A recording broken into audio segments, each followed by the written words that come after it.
वो डॉक्टर खुद उससे बचा हुआ है।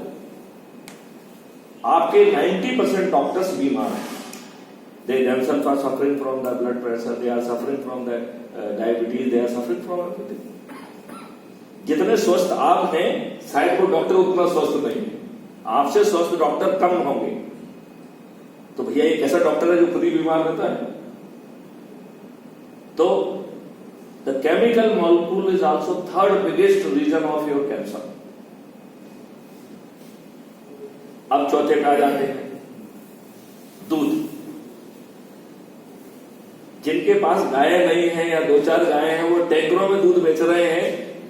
कुछ खबर आप लोगों को भी होगी, आपके आस पड़ोस में भी हो रहा होगा। मेरी मेड बोलती है ना, हम लोग के घर के पास में बहुत सारी बड़ी बड़ी डेयरियां हैं। हाँ। उनके पास गाय नहीं है और उन लोग के पास दूध भी आते हुए नहीं दिखे, लेकिन तब भी they are selling 100 litres of milk tankers में।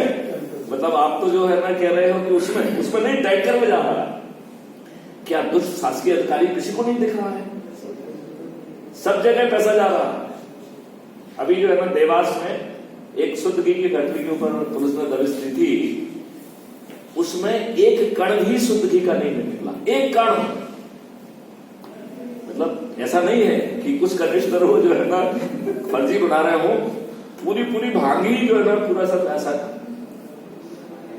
अब इसके बारे में एक रिसर्च हुई है जो ये कह रही है कि जो भी कार्सिनोजेनिक चीजों को, एक केमिकली प्रोड्यूस मिल्क या मिल्क प्रोड्यूस को जो है ना 4 साल तक कंज्यूम करेगा तो 87% लोगों को कैंसर हो जाएगा। अब ये 4 चीजों को जोड़ लीजिए तो सब टोटल मेरे ख्याल से 66% से तो मैंने कम ही कहा है, शायद आप उससे ऊपर ही जाओगे, है ना? क्यों भाई? मेरे ख्याल से आपके आंकड़े तो 70-80% पे पहुंच गए, लेकिन मैंने उसको कंजर्वेटिव रखा क्योंकि मेरा बड़ा सिंपल सा फार्मूला था कि हम ये कहना चाहते 2 भर्ती होंगे, तीसरा देखने के लिए चाहिए, 99% पॉपुलेशन आपकी तेलर में चली गई, फिर आप क्या करेंगे? दैट्स व्हाई केवल समृद्धि एक कारण नहीं है। Even these are the very important reason.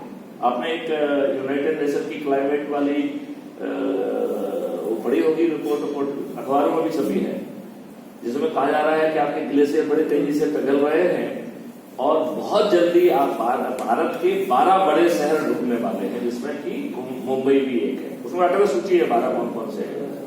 ये 12 तो बड़े शहर हैं, उसके आसपास के गांवों में भी ढेर सारे होंगे, ठीक है ना? तो एक ये प्रॉब्लम आपने सुना है। दूसरी आपकी प्रॉब्लम आपने सुनी होगी कि अगला वर्ल्ड वार, जो तीसरा वर्ल्ड वार, वो जो है पानी के कारण, ठीक है ना? तीसरी बात आपने कोरोना में देख ली, ऑक्सीजन की पॉल्यूशन लेवल इज इंक्रीजिंग। तो ये दुष्ट लोग जो है पानी तो बोतल में बेचने में सफल हो गए हैं। आप बहुत जल्दी आप लोगों को सिलेंडर में ऑक्सीजन भी बेची जाएगी।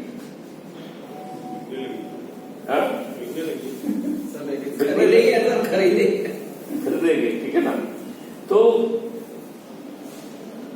हमने कैंसर को एक बात कहा, एक दूसरा सिनेरियो आपको और दे दिया।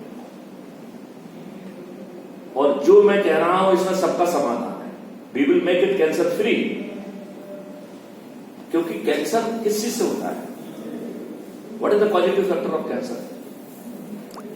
कैंसर किसी बैक्टीरिया से नहीं होता है, कैंसर किसी वायरस से नहीं होता है।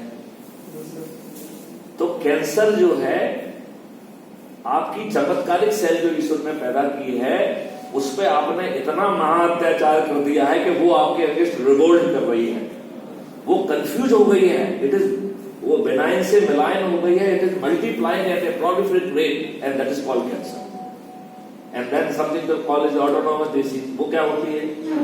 बोले जब अपनी सेल अपनी बॉडी के दूसरे सेल को ना पहचान पाए और उसे मारने लगे, उसके खिलाफ एंटीबॉडी पैदा करे, तो इस बीमारी को कहते हैं ऑटोनोमस डिसीज।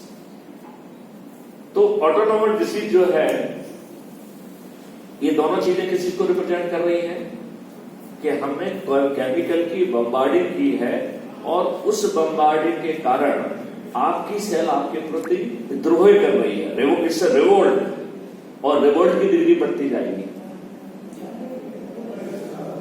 अभी का रिवोल्ट भी आपको दिख रहा है और आगे का रिवोल्ट तो और महान नाशकारी होगा। अभी जो है ना फसाई जो है ना वो जेनेटिक सीड के लिए मॉडिफाइड जो है ना उसके लिए Modified उसका नोटिफिकेशन जारी किया है कुछ दिन पहले। अब भाई मैं आपसे एक क्वेश्चन और पूछता हूँ, जो आपका सीड है, सीड का गुण क्या है? अपने आप को मल्टीप्लाई करना। Recreation is the basic quality of any seed. यदि हम जेनेटिकली टर्मिनेटेड सीड बना रहे हैं तो आप सीड का उसका मुख्य गुण उससे छीन लेना। अभी तो आप केमिकल विद्रोह की बात कर रहे थे, जेनेटिक्स विद्रोह होगा तो आप कहां जाओगे? तो आपका जो वैक्सीन है, आपको ये मालूम है कि मैंने रिसर्च की है कोरोना के ऊपर।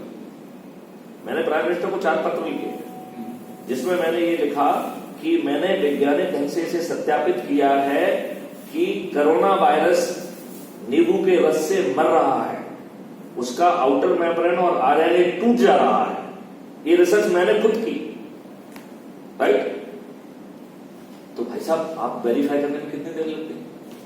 इनके दुष्ट लोगों ने, पीआईबी ने उसको कहा कि फर्जी है साहब, वो तो कोरोना वायरस से भी खत्म है। तो मैंने पीआईबी का जो चीफ जिसने ये सब कहानियां कही थी, मैं था अब तो मैंने उसको फोन लगाया, उसका नाम जयदीप भटनागर है, उसका जो हमारा कन्वर्सेशन है वो क्राइम फ्री भारत पे अपलोड है। मैंने उसको फोन लगाया, मैंने कहा भाई तुमने जो है ना इसको कैसे जो है बताया है कि अवैज्ञानिक है, ये सत्य है, ये वो जो है ना फर्जी है? बोले साहब किसी ने हमको बताया नहीं। तो मैंने कहा तुम अथॉरिटी हो, तुमको क्यों बताएंगे? देखो क्या कर रहा है। बोले साहब बताइए कहां छपा है कि लेमन जूस जो है ना ये कर रहा है? मैंने कहा ढेर सारी चीजों में छपा है, लेकिन तुम्हें क्यों बताएंगे? तुम कोई अथॉरिटी हो क्या? तुम जांच करने वाली अथॉरिटी हो? तुमने क्या लोगों को नोटिस दिया कि मैं भाई एक ऐसी जांच